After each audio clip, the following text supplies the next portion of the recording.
Hello guys, how are you all? I hope all are good. So today we'll see regarding Xampp, because whenever you will work on Xampp, if you are new to Xampp, then that time you will face some port issues. Okay, means how to set the port for Xampp and all. So today I'll tell you how to set the port for Xampp.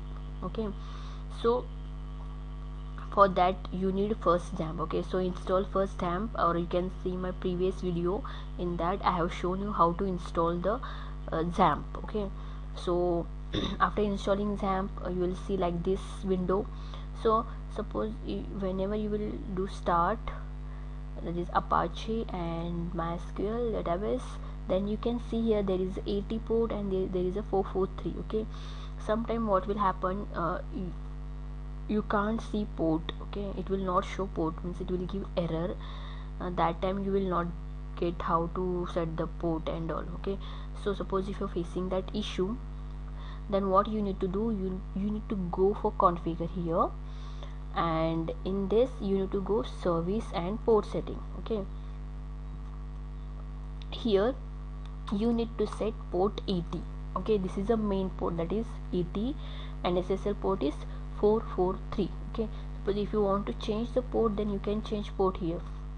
Okay, no issue in that. So but suppose if you are changing port, then while running on localhost, that time you need to give that port number. Okay, then only it will work. So by using this you can set the port. Okay, 80 and 443, and after that you need to save, and you can see here, you can see the port all. Okay, so that is a port 80 and 443. so I hope you got this, like how to set the port and all.